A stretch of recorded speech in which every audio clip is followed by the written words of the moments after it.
Good evening and welcome to the Daily Mirror News Roundup. You're with me, Azhar Zahid Kareem. Let's take a look at our headlines. Provision of midday meal for school children begins in January. Donald Trump says he'll run for president again in 2024. October tea exports declined by 22%. School principal and 2 cops granted bail in alleged torture case. Minister Ali Sabri meets South African President Cyril Ramaphosa.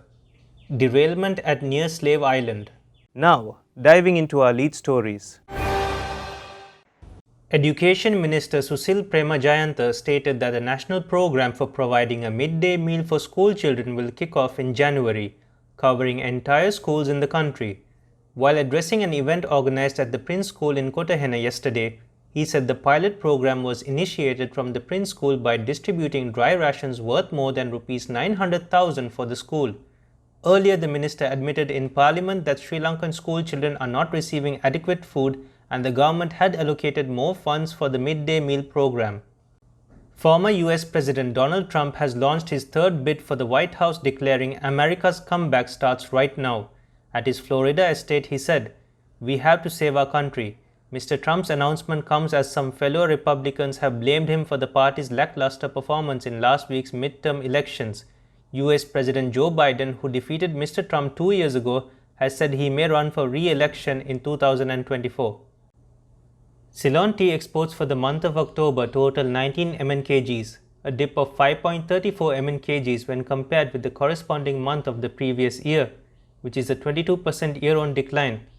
According to the latest tea report from Forbes and Walker Tea Brokers, all main categories showed a negative variance compared to October 2021.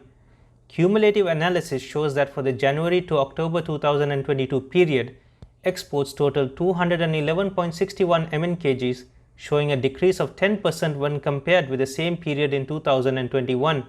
Here again, all categories have witnessed a decline in comparison with the corresponding period of 2021. A school principal and 2 policemen held in remand custody for allegedly torturing several grade 5 students at Milania Primary School in Horana were today granted bail by Colombo Chief Magistrates Court. Additional Magistrate Keminda Pereira ordered the suspects to be released on bail after taking into consideration a bail application filed on behalf of the suspects. Each suspect was ordered to be released on 2 sureties ₹1 million. Minister of Foreign Affairs Ali Sabri sharing a lighter moment with South African President Cyril Ramaphosa at the Bandaranaike International Airport in Katunayake on Monday during the latter's transit stop at the Katunayake Airport. We discussed the historically strong ties between our nations and shared knowledge on nation building and domestic peace building mechanisms, Ministry Sabri tweeted. The Railways Department stated that the Polgahawela Ratmalana office train derailed near the Slave Island railway station a while ago. For further details on these stories, visit our website www.dailymirror.lk. You're with me, Azhar Zahid Kareem. This was the Daily Mirror News Roundup.